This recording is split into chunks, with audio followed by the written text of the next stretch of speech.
जिंदगी की नई पाठशाला।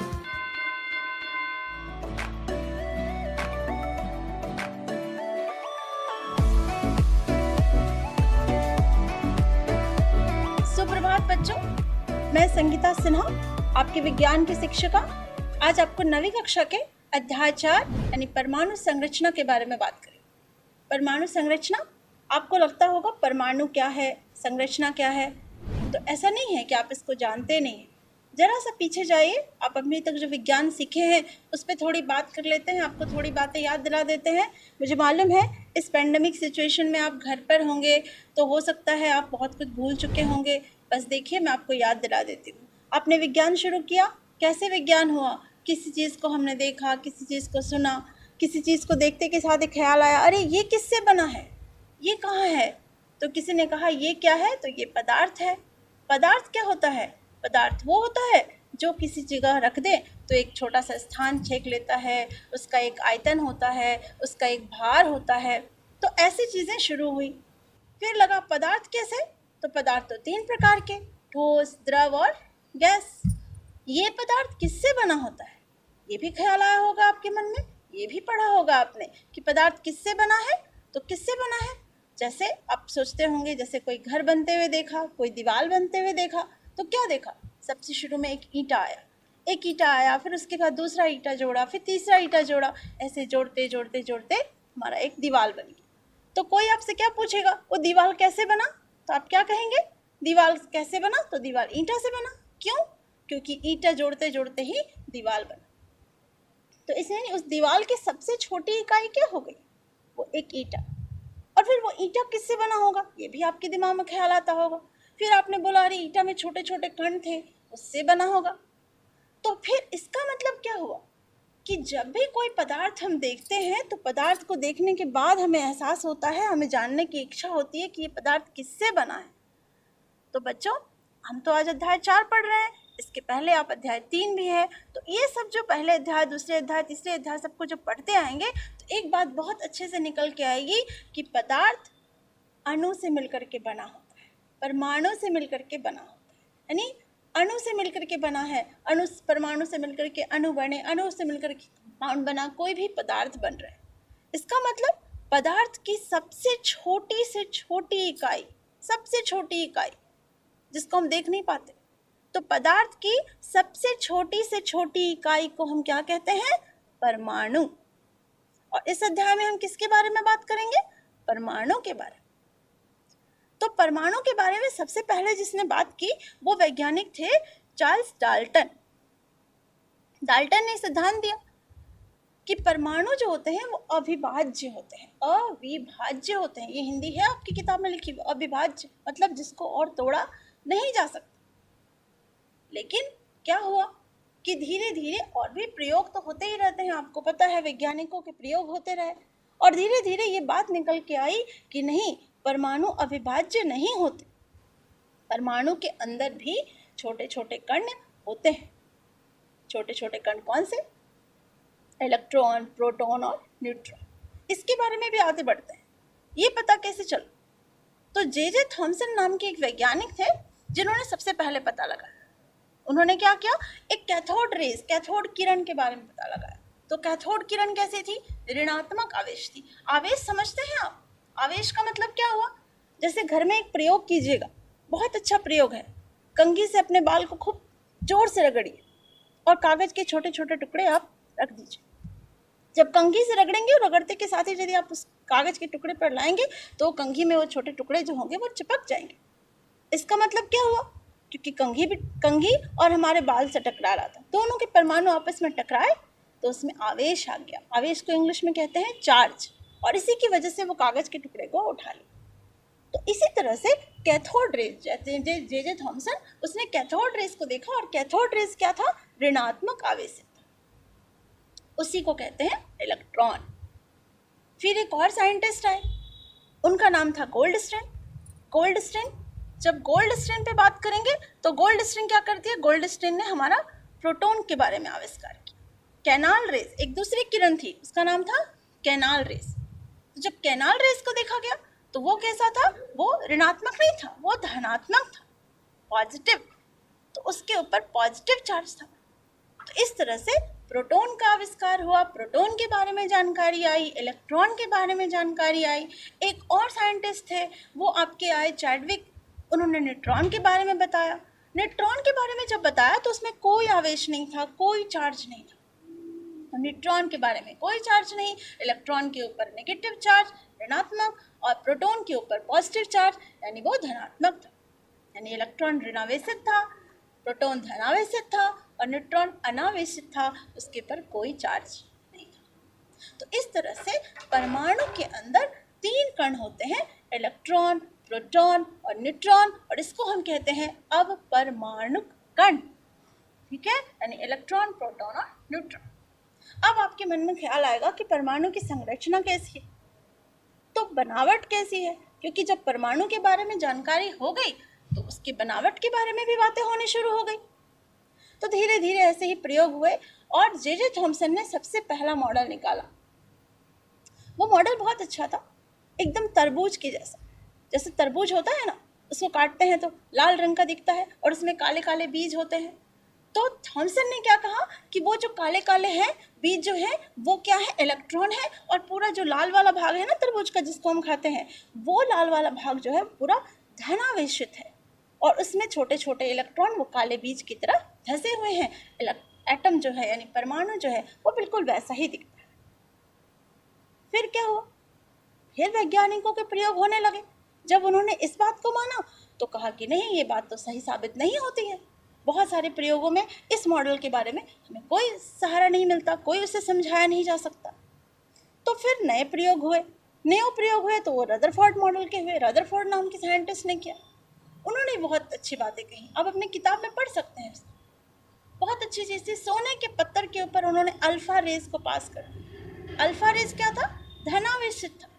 अब फिर मन करेगा आपको ये अल्फा रेज आया कहाँ से, तो अल्फा रेज आया पोलोनियम से, उससे अल्फा रेज निकला। अल्फा रेज धनावेशित था और अल्फा रेज धनावेशित था और सोने के पत्थर जिसमें 1000 परमाणुओं से परत बनी हुई थी उसके ऊपर रदरफोर्ड ने उसे पास करा दिया। जब पास किया तो बहुत सारे जो अल्फा रेज थे वो वापस नहीं आए, वो पास होते चले गए। यानी कि इसका मतलब क्या हुआ कि टकरा करके वापस नहीं आया। इसका मतलब क्या हुआ कि उसमें धनावेशित कण हर जगह नहीं थे, इसलिए तो वापस नहीं आया। होता तो टकरा करके क्या होता, वापस आ जाता, तो नहीं आया। तो ऐसे प्रयोग हुए तो रदरफोर्ड ने क्या निकाला कि रदरफोर्ड ने कहा कि नहीं, जो परमाणु है उसके केंद्रक में, उसके सेंटर में नाभिक होता है जिसको हम न्यूक्लियस कहते हैं, केंद्रक कहते हैं, सिर्फ सेंटर में होता है और पूरे परमाणु का भार जो होता है वो केंद्रक में ही समाहित होता है और उसके चारों ओर इलेक्ट्रॉन जो है वो वृत्ताकार पथ में घूमता रहता है। तो केंद्रक और केंद्रक के चारों ओर इलेक्ट्रॉन वृत्ताकार पथ में घूमता रहता है। तो ये जानकारी किसने दी, ये जानकारी दी रदरफोर्ड। लेकिन फिर रदरफोर्ड भी साइंटिस्ट आए तो उनकी भी बातों में उन्होंने ये कह तो दिया कि इलेक्ट्रॉन चारों ओर घूमता रहता है। अब बच्चों आप एक चीज़ देखे होंगे ना, यदि आप एक जगह घूमते रहते हैं तो घूमते रहते हैं लास्ट में क्या होता है, वहीं पे गिर जाते हैं, है ना। तो जब हम ऐसे गिर जाते हैं तो इलेक्ट्रॉन के बारे में भी लोगों को ख्याल आया कि इलेक्ट्रॉन यदि लगातार घूमता रहेगा तो उसकी एनर्जी तो निकलती जाएगी, लास्ट में क्या होगा, क्या वो नाभिक में गिर जाएगा? नहीं, नाभिक में तो गिरता नहीं है क्योंकि परमाणु तो स्थिर होता है। फिर क्या हुआ, फिर कैसे नाभिक में गिरता नहीं है, फिर परमाणु स्थिर कैसे होता है, क्योंकि इलेक्ट्रॉन तो लगातार घूमता रहता है। तो इन सब बातों के बारे में रदरफोर्ड ने जानकारी नहीं दी, इसलिए रदरफोर्ड के बाद फिर दूसरे साइंटिस्ट आए, उनका नाम था बोर। उन्होंने भी एक मॉडल तैयार किया, उन्होंने कुछ और विशेष बातें बताई। उन्होंने क्या बताया, उन्होंने कहा कि नहीं, परमाणु के अंदर केंद्रक होता है और केंद्रक में ही प्रोटॉन और न्यूट्रॉन भी होते हैं। प्रोटॉन का आवेश जो होता है वो +1 होता है, इलेक्ट्रॉन का जो आवेश होता है वो -1 होता है। प्रोटॉन और न्यूट्रॉन केंद्रक में होते हैं। प्रोटॉन का जो भार होता है वो 1 इकाई होता है और इलेक्ट्रॉन का जो होता है भार वो प्रोटॉन के 1/2000 गुना होता है, लगभग नगण्य होता है। तो प्रोटॉन के भार होता है, न्यूट्रॉन का भार होता है और ये दोनों कहाँ रहते हैं, केंद्रक। इसीलिए कहा गया कि पूरे परमाणु का भार कहाँ निहित होता है, केंद्रक। और उसके बाद इलेक्ट्रॉन चक्कर लगाता है इलेक्ट्रॉन जब चक्कर लगाता है वृत्ताकार पथ में, जिसको हम कहते हैं कक्षा, सेल, ऑर्बिट, उसी को कहते हैं। और इन ऑर्बिट को, इस सेल को हम 1 2 3 या फिर KLMN शेल से हम डिनोट करते हैं। और जब हम ये सब चीज़ें देखते हैं तब हर इलेक्ट्रॉन अलग अलग वृत्ताकार पथ में घूम रहा होता है, और वो जो वृत्ताकार पथ है, वो जो कक्षा है, उसकी अपनी एक एनर्जी होती है, अपनी एक ऊर्जा होती है। इसका मतलब हर इलेक्ट्रॉन की अपनी एक ऊर्जा होती है। यदि पहली कक्षा में है तो उसकी अपनी ऊर्जा, दूसरी कक्षा में है तो उसकी अपनी ऊर्जा। जितना दूरी केंद्रक से बढ़ती जाएगी उस कक्षा की, उसकी ऊर्जा उतनी ही बढ़ती जाएगी। इलेक्ट्रॉन एक एनर्जी लेवल से, यानी एक कक्षा से दूसरी कक्षा में भी जा सकते हैं, लेकिन स्टेबल नहीं रह सकते। एक कक्षा से दूसरी कक्षा में जाएंगे तो एनर्जी का अवशोषण करना पड़ेगा, और जब दूसरी कक्षा से पहली कक्षा में आएंगे तो ऊर्जा का अवक्षेपण करना पड़ेगा। तो इस तरह से विभिन्न प्रकार के मॉडल आए, और बोर मॉडल ने हमें एक जानकारी ज़रूर दी कि इलेक्ट्रॉन, प्रोटॉन और न्यूट्रॉन के बारे में। प्रोटॉन और न्यूट्रॉन हमारे केंद्रक में रहते हैं, इलेक्ट्रॉन वृत्ताकार पथ में घूमता रहता है, और हर कक्षा में इलेक्ट्रॉन की मात्रा और इलेक्ट्रॉन की ऊर्जा निश्चित होती है। ये हमें परमाणु संरचना में बोर के द्वारा दी गई जानकारी। ये सब कुछ मॉडल थे जिसके चलते जानकारी ये मालूम चली कि परमाणु का इस तरह मॉडल तैयार होता है। इसके बाद आपकी किताब में जो दिए जा रहे हैं कि बहुत सारे तत्व हमें मिले, तो कम से कम 18 तत्व तो ऐसे हैं जिनके बारे में हमें ये जानकारी देनी है कि विभिन्न कक्षाओं में उस इलेक्ट्रॉन को कैसे भरा जा सकता है। ये भी हम देखेंगे। तो कुछ चीज़ें हम और देखने की कोशिश करते हैं, ठीक है। तो बच्चों, हमने परमाणु संरचना में क्या क्या चीज़ें सुनी, क्या क्या चीज़ें देखी। सबसे पहले क्या कहा कि परमाणु के अंदर भी इलेक्ट्रॉन, प्रोटॉन और न्यूट्रॉन होते हैं। इलेक्ट्रॉन का आविष्कार किसने किया? जे थॉमसन ने। कैसे? कैथोड रेज से। कैथोड रेज में क्या था? ऋणावेश था, और वो क्या था? इलेक्ट्रॉन। ठीक वैसे ही फिर आपके गोल्डस्टीन साइंटिस्ट हैं, उन्होंने क्या किया? उनके कैनाल किरणों से उन्होंने अल्फा रेज यानी उसमें प्रोटॉन के बारे में बताया। एक और साइंटिस्ट थे, चैडविक नाम के साइंटिस्ट, उन्होंने किसका आविष्कार किया? न्यूट्रॉन का। तो ये इलेक्ट्रॉन, प्रोटॉन और न्यूट्रॉन के आविष्कारक थे। उसके बाद परमाणु के कितने मॉडल बने? पहला मॉडल किसने बनाया? थॉमसन मॉडल बना। उसके बाद कौन सा मॉडल था? Rutherford model. और उसके बाद क्या है? Bohr model. बोर ने कहा कि सभी कक्षाएं जो है, ये जो वृत्ताकार पथ आपको दिख रहा है ना, ये सब क्या है? कक्षा जिसको हम लोग कहते हैं ऑर्बिट। ये सब जो है ना, ये सब क्या कहलाया हम लोगों को? ये सबको हम लोग कहते हैं कक्षा या फिर कि ऑर्बिट। तो ये कक्षाएं हैं, और ये कक्षा की अपनी एक ऊर्जा होती है। हर कक्षा की जितना न्यूक्लियस से दूर होते जाइएगा, सबकी ऊर्जा जो है वो अलग अलग होगी। जितना न्यूक्लियस के नज़दीक उसकी ऊर्जा कम, जितना ही न्यूक्लियस से दूर उसकी ऊर्जा उतनी ही ज़्यादा होगी। इसका मतलब यहाँ जो इलेक्ट्रॉन प्रेजेंट होगा उसकी ऊर्जा क्या होगी? कम होगी। और वैसे लिए ये सब जो कक्षाएं हैं ना, इसको ऊर्जा स्तर यानी एनर्जी लेवल भी कहते हैं। तो इस तरह से हम इलेक्ट्रॉन उसमें रहता है। अब इलेक्ट्रॉन का बंटवारा कैसे होगा?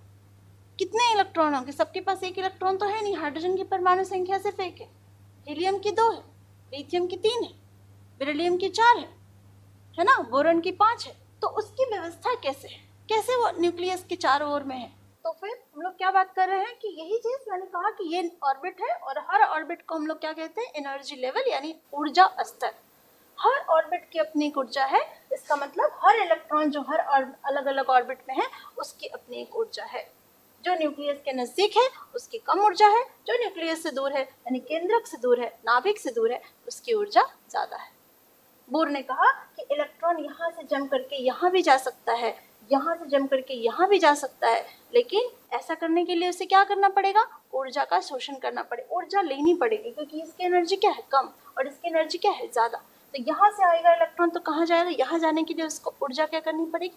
लेनी पड़ेगी। और यदि यहाँ से इलेक्ट्रॉन यहाँ जाएगा तो उसको ऊर्जा क्या होगी? उसकी ऊर्जा अवक्षेपण होगा, निकलेगा। तो इस तरह से हम बोर का ये मॉडल तैयार हुआ। किसका? एटम का। एटम के अंदर क्या है? ये न्यूक्लियस, नाभिक में क्या है? प्रोटॉन और न्यूट्रॉन। इलेक्ट्रॉन कहाँ है? ये वृत्ताकार पथ में लगातार घूम रहा है। इलेक्ट्रॉन वितरित कैसे होगा? वितरित ऐसे होगा कि यदि किसी की परमाणु संख्या 1 होगी तो कहाँ होगा, 2 होगी तो कहाँ होगा, 3 होगी तो कहाँ होगा। देखिए उसके लिए भी एक नियम है, उसके लिए भी एक फॉर्मूला है, 2n²। n का मतलब कक्षा की संख्या। कक्षा की संख्या यदि 1 है तो फॉर्मूला में देखिए क्या है, 2 × 1 स्क्वायर इज इक्वल टू कितना हो गया 2। यानी पहली कक्षा में कितने इलेक्ट्रॉन रह सकते हैं अधिक से अधिक, सिर्फ 2। उसके बाद दूसरी कक्षा क्या है L, L में क्या हो गया 2n स्क्वायर यानी 2 × 2 स्क्वायर इज इक्वल टू कितना हो गया 8। यानी दूसरी कक्षा में कितने हो सकते हैं अधिक से अधिक, सिर्फ 8। तीसरी कक्षा में क्या 2 × 3 स्क्वायर यानी कि 18। यानी पहली कक्षा का भी फिक्स है कि अधिक से अधिक कितने रहेंगे, सिर्फ 2 इलेक्ट्रॉन। दूसरी कक्षा का भी फिक्स है कि अधिक से अधिक कितने रहेंगे 8। तीसरी में कितने 18। तो इस तरह से एक नियम है जिसमें परमाणु के अंदर इलेक्ट्रॉन का वितरण रहता है। जब अगली कक्षा में हम बात करेंगे तो आपकी किताब में एक प्रश्न है कि 18 तत्वों के अंदर इलेक्ट्रॉन के वितरण को दिखाएं। तो जब हम अगली कक्षा में मिलेंगे तो कुछ तत्वों के वर्गीकरण हम खुद करेंगे और कुछ आपसे करने के लिए कहेंगे। तो बच्चों ये रही परमाणु संरचना। 18 तत्वों के जिसने कहा उसकी सबकी परमाणु संख्या आप किताब में देख करके याद रखिएगा और उसके वितरण के बारे में हम कल पढ़ेंगे। धन्यवाद।